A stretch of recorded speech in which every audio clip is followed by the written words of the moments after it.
let's talk about some issues. Sure. You issued a statement where you said that you have no plans in rejoining the ICC. Yeah. Why? I don't see any reason why we should.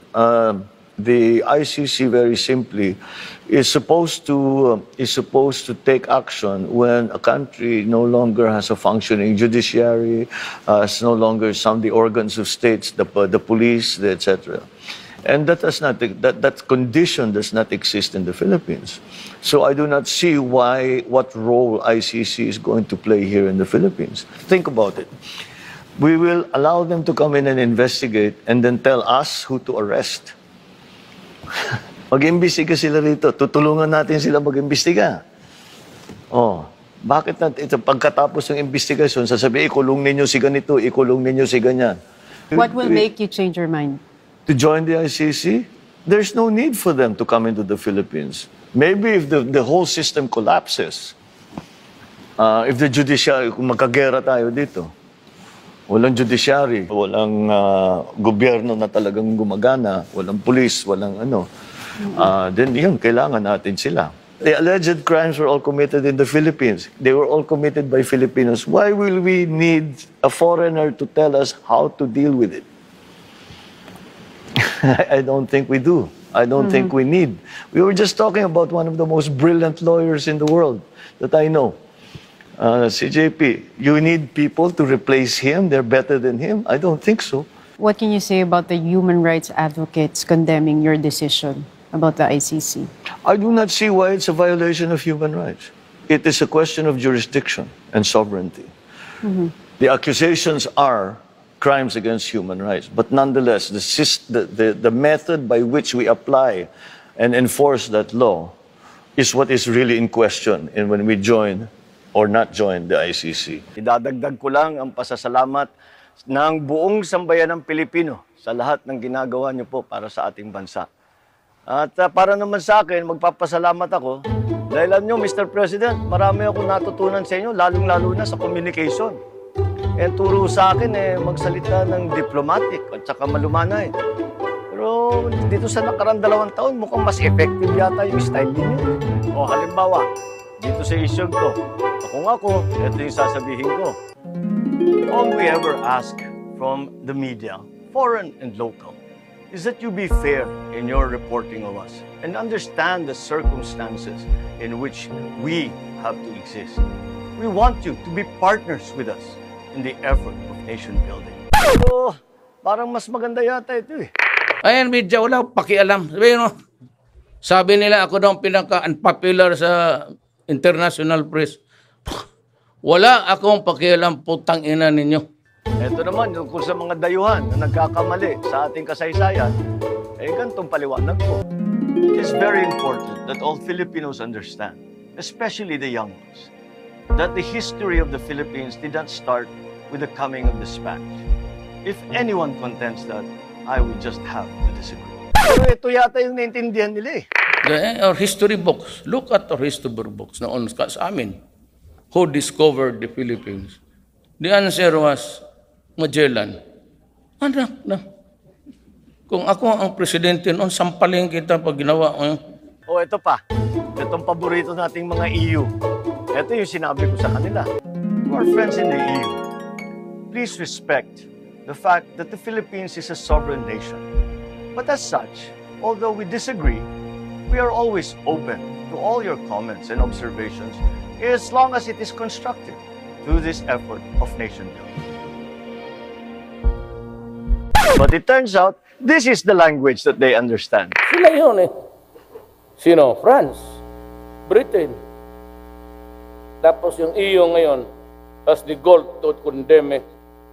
As again, I repeat it, fuck you. Kaya happy birthday, Mr. President. Happy birthday, my friend. Huwag nyo nang intindihin yung mga Happy birthday.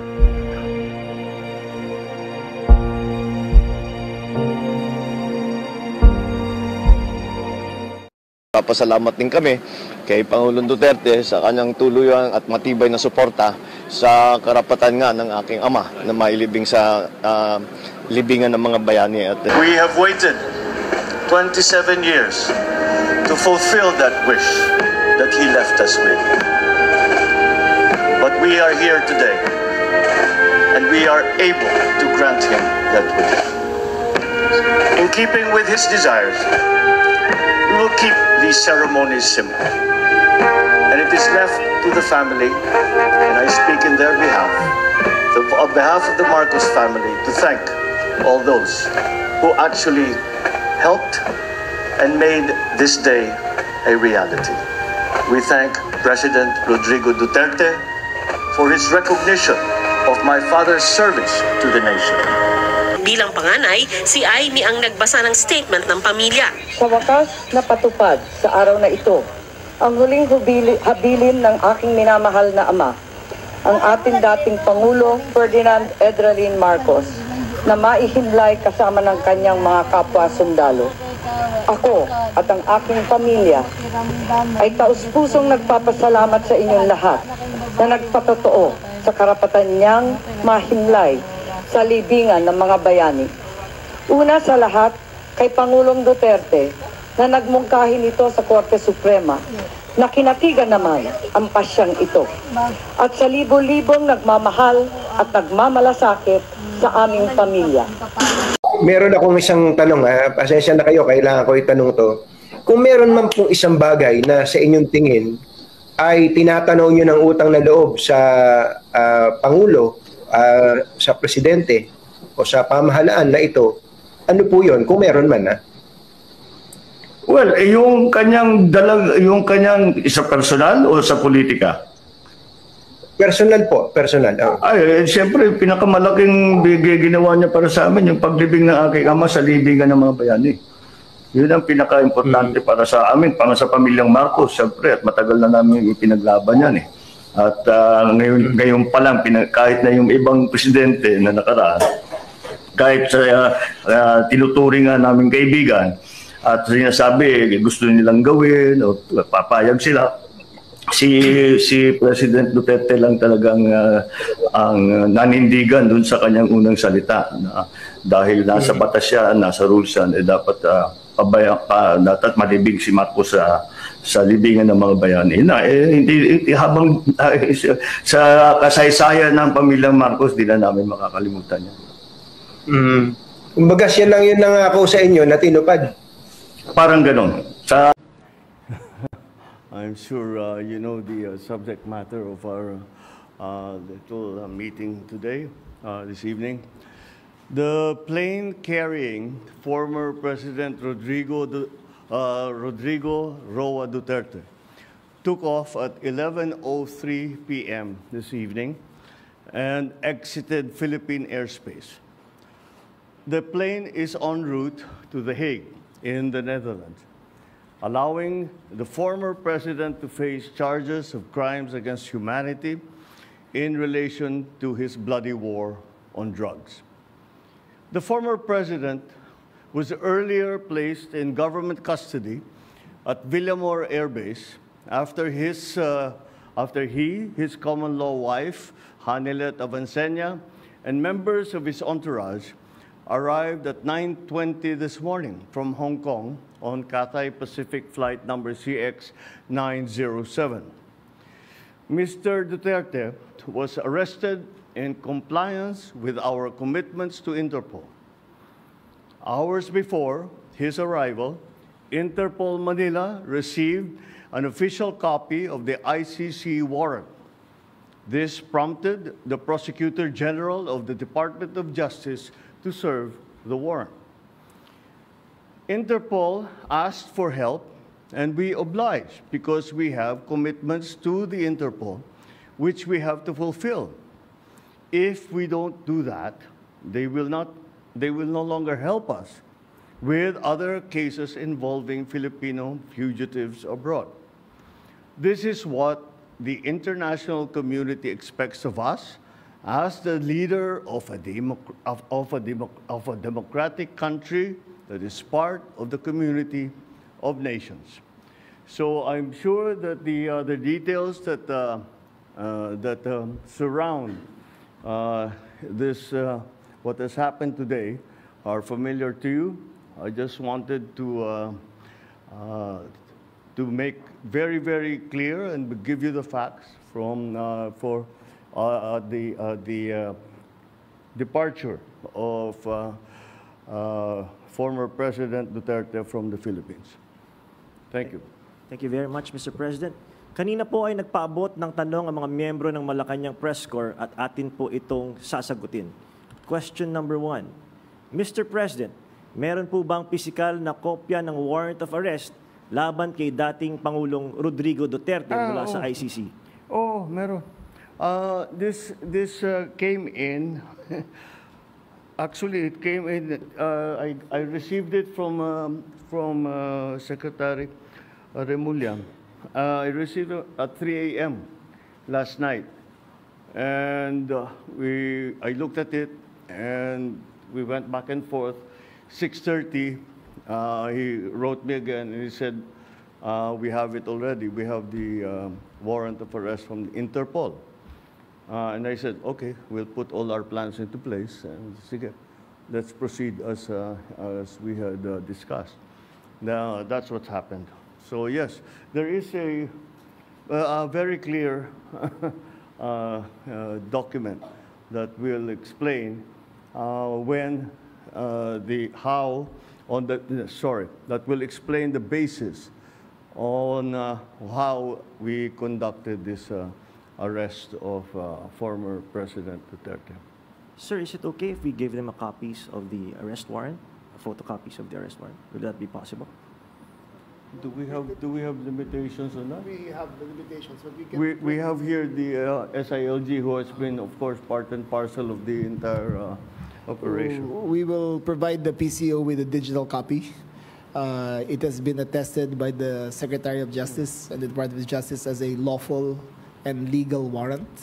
We will publish it after this press conference, and you can use it as reference.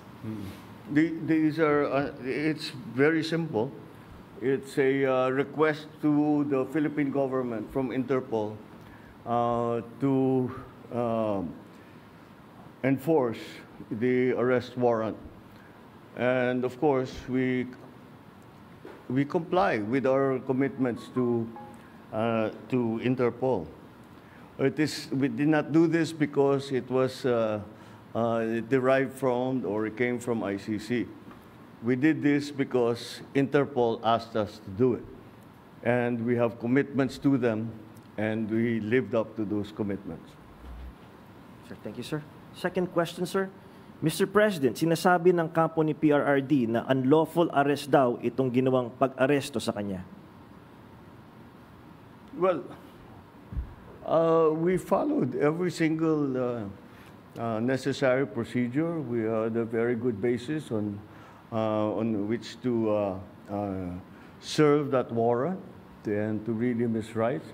We followed all the legal procedures that are necessary. So I'm confident that if in further examination, you will find that it is proper and correct.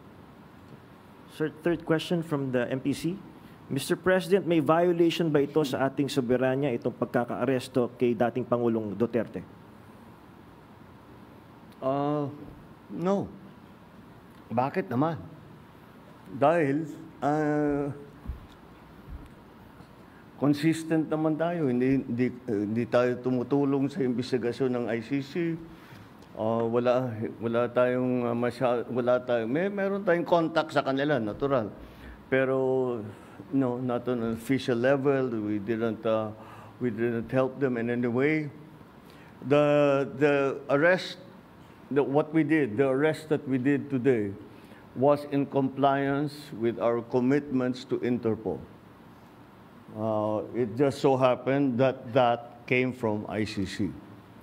But it's not because it came from ICC. It's because it came from Interpol. Pang-apat po na tanong, Mr. President, sinasabi po nila na ito ay political persecution lamang at may kaugnayan din daw sa 2028 elections. Okay, well, I'm sure sasabihin nila yan. But This case started in 2017 when we were still members of the ICC, and it was during the time of former President Duterte. So I don't see how that can be political persecution on my part, because it was initiated before I even came into the picture. So that would seem. But once again, we have to recognize that, you know, of course, it's natural for people to put lalagyan ng politika, kulay ng politika. Pero sinundan lang natin yung ICC, yung Interpol. Wala tayong, hindi natin kinakausap yung ICC. Marami silang hinihingi sa atin ng mga dokumento, wala kaming binigay. Yun lamang, hindi natin mahindian ang Interpol. Pag sinabi sa atin, tulungan nyo kami, kailangan namin kunin itong taong ito. Dahil, kung maalala ninyo, lahat ng mga tumakas dito sa Pilipinas, kagaya ni Alice Go, kagaya ni Arnie Tevez, kung sino-sino pa, pati naman yung mga human trafficking sa Myanmar, pati sa mga nadadamay. Sinong tumulong sa atin para makita natin yung mga ating kababayan na inaapi at ginagamit sa masamang paraan? Ang Interpol. Kaya naman, dapat naman tayo, pagka sinabi sa atin, tulungan nyo kami sa ganito, tumulong kayo. Kaya naman, ganun ang ginawa natin.